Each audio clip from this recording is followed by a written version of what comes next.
Welcome to the Hooper's Edge podcast. I am your host, Micah Cramer, and I'm here with our co-host, Stephen Cramer of Cramer Basketball. And as a lot of you know, I'm a JUCO basketball player, or I was, I should say. So that's the topic of today's episode is Stephen's going to ask me a few questions about my JUCO basketball experience. Hopefully I can share some wisdom and maybe some funny stories too. Stephen, how you doing? Good. I'm excited to talk about this, ask you some questions. Obviously, I don't have any experience playing basketball at the junior college level, but I think a lot of people are going to be curious. So, in this short, quick hitter episode, like I mentioned in past episodes with the Hooper's Edge, we want to give you kind of some bite size information as we get on a specific topic that you can kind of to grind on, to listen to for 10 minutes or so and be like, yeah, that's some good information for me to have the rest of the day or the rest of the week. So Micah, 2 years of junior college basketball at Mid Michigan. Tell us a little bit about this past season and how it went for you. Yeah, so like you said, Mid Michigan, that's in Mount Pleasant, right next to Central Michigan University. Um, and this last season, it definitely had its ups and downs. It was a roller coaster. But I will say that this was probably the favorite team that I've ever been a part of, just because the relationships that we built and the community and the culture that our coaches created. But as far as the records go, we started out really well. We were about 4-1, and then we were about 5-2, and then by the end of the season we were 5-5. But all of our losses came to teams that were top 25 in the country, and our schedule was just a gauntlet of a lot of tough teams, and the season was pretty weird. And that's no excuse because the season was weird for everybody. So we were trying to find a rhythm. We were trying to build team chemistry, and it was just really hard to do that with how weird the season was with no real off season, and a lot of our good players. Well, all of our players were good, but with a lot of our key players coming off injuries and then getting injured in the middle of the season and all that. So record wise, you might look and say, hey, this team was they were pretty good, but their record wasn't that good because they played a tough schedule. But I mean, if you watch us, we had a lot of talent. We had a lot of guys that really liked each other, but it just didn't end up reflecting it in the postseason. Obviously, you guys would like to get some more wins, no doubt about it.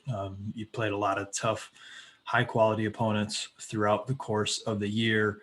And as mentioned, everybody's dealing with COVID. You guys didn't know if you were even going to have a season at one point.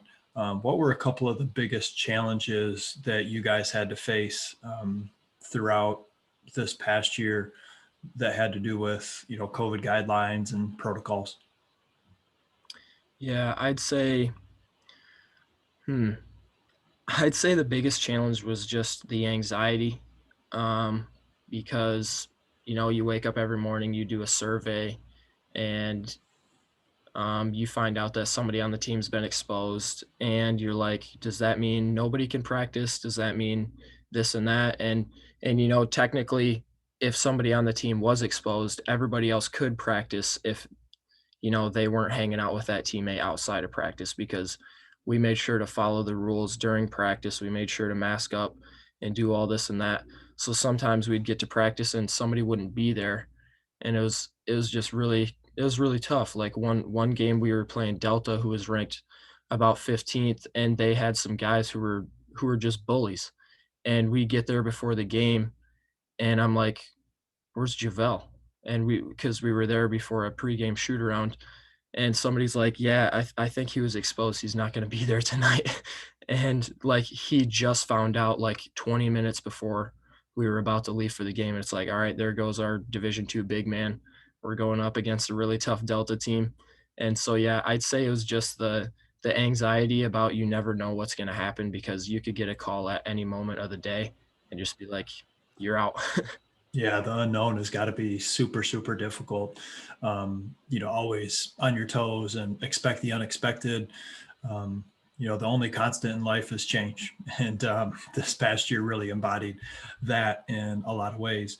Let's talk a little bit about your individual game. Obviously, your off-season development, um, in a lot of ways in previous podcasts and conversations that we've had, even though you weren't able to play and train with your team like you normally would, there were a lot of things about your off season that you said you felt even better about this off season than in years past. So can you talk a little bit of, how did that play out during the season this year?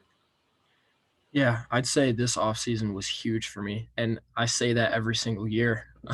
But that's because I take advantage of the offseason like any good player should. Um, and the reason it worked out so much is like I've talked on previous podcasts is I was playing with other college basketball players all summer. And it wasn't, some lazy 5-on-5 runs because we couldn't do that. It was 3-on-3, 2-on-2, 1-on-1 versus people that are bigger, stronger than me. Um, and that really helped my game. And then we get to college and we were practicing for I don't know how long before the season actually started. Now that practice might it was probably just as long as the real season was. So that gave me the opportunity to get used to the speed again, get used to just the flow because nobody had played 5-on-5 in forever, and also work on skill work. I mean, I had I had the ability to go to college, to meet my teammates, to play against them, and then ask, "What can I improve on?" and have time to improve on that. Usually, if you don't do that in the summer and you get to college, it's too late. You just you just have to sharpen what you're already working on and go for it. You don't have time to add something new to your bag. But I really did, and that was great for me. So I felt really prepared this season, and I felt really confident going into it. And I'd say the long break really worked to my advantage because I made it. I made it work to my advantage. Did it work to everyone's advantage? No, because they did not take that opportunity into their hands. Yeah, I mean, everybody is given some type of circumstance, and it's what you do with that circumstance. Is that going to be a roadblock, or is it essentially going to be a challenge that turns into an opportunity that you're better for down the road? And I think from a lot of the things that you did this year, it paid off. Let's talk about your off-season development moving forward, right? You don't know exactly where you're going to be attending college next year, so we don't have to touch on that yet. But let's touch on, what are some of the things that you want to continue to improve upon as you continue to play basketball at a high level and improve your game? Yeah, I want to improve my point guard skill. Um, because today I play, or not today, this season I played off ball. I was mainly a shooter. Um, So I hit a lot of mid range, try to get in the paint, hit some floaters and mostly threes, but I really want to work on becoming a point guard at the next place that I go. And to do that, I'm really focusing on getting a stronger handle. I feel like I have a lot of moves. Obviously, I'm going to keep working on my moves, but I want to get stronger, more physical with the ball, so I can be able to drive through contact, finish through contact, and I want to put on some more weight. So just yesterday, I started my official new diet. I'm trying to bulk up, um, and I'm also working on my athleticism. Being at the JUCO level, coming in, my athleticism was a complete liability. And fast forward 2 years later, I am hoping that my athleticism can be something that can give me a slight edge over a few players the next place that I go. And I'm confident that I can. So I'd say lateral quickness, explosive athleticism. I want to dunk. If I can't dunk, that's not a huge deal. It's not the difference between winning and losing a game. And I want to work on being strong with my handle so that I can be a point guard because I feel like I have the passing ability, I have the vocal leadership ability. I just want to work on all the little things that I need to so I can be taking the ball up the court the next place that I go. You mentioned a really cool point because I think most people on the outside looking in would think like Micah wants to work on his handle. Like, what is he talking about? He's got an awesome handle, and you do. But there's different types of ball handling skills that you need if you're going to be a point guard. And due to the fact that you were playing off ball, you didn't get as many of those reps in as you did when you were at the high school level. And so, what I mean by that is there's players who kind of get it in a third of the court or a quarter court, half court kind of set, and they can make a jab and make a cutback move. They can set up their defender off of a ball screen. They can attack them off of the bounce. Maybe they can do something in transition. Those are all really effective ways that you need to have a solid ball handling skill. But when you're a point guard, you need a lot of repetitions bringing the basketball up against pressure and a lot of times getting it to certain spots. And that is something that you can practice and you can work on, the reads and the situations and all those things. But a big part of that comes with the repetition. So, as you're moving forward, it'll be key for you to like practice those situations when you're playing, 3-on-3, and especially playing full court, and things like that, because they're not as easy to, I think, work on when you're playing one-on-one. They're not as easy to work on when you're working on your game 1-on-0 by yourself. A lot of that is game type repetitions. And so that, I think, and correct me if I'm wrong, Micah, that's what you're talking about, right? Yep. Go ahead if you want to explain any more. Yeah, that's one of the tough things about it is I want to get more physical. I want to get a better handle in the full court, like you were saying.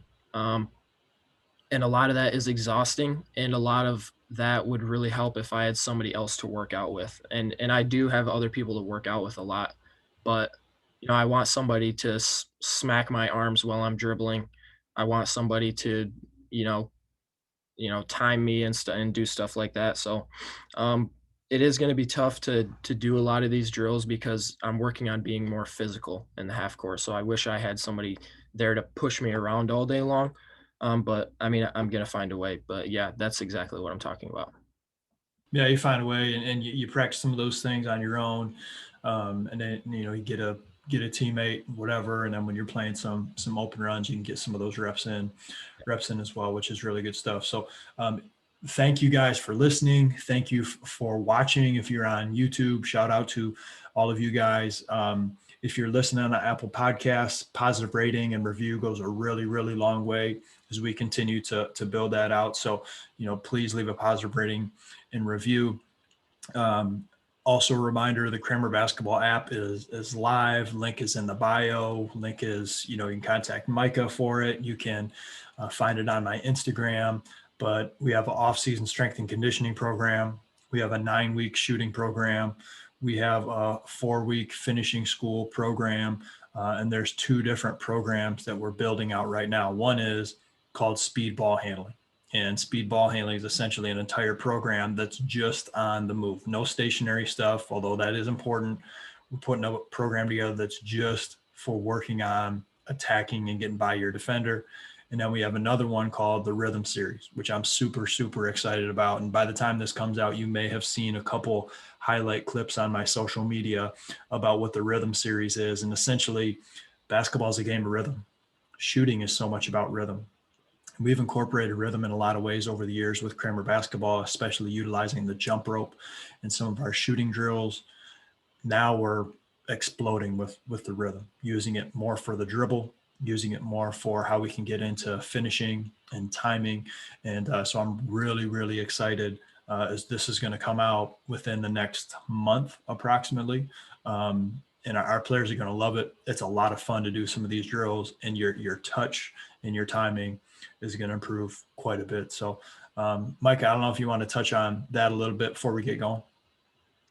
Yeah, I just suggest getting the app. It's simple, it's easy, and it's fun to do because if you go in the gym without a plan, you might be effective for a little while, you might not. But if you go in the gym, you follow along on the app, you could do a short little program that's 20 minutes to a half hour, and feel really good about yourself.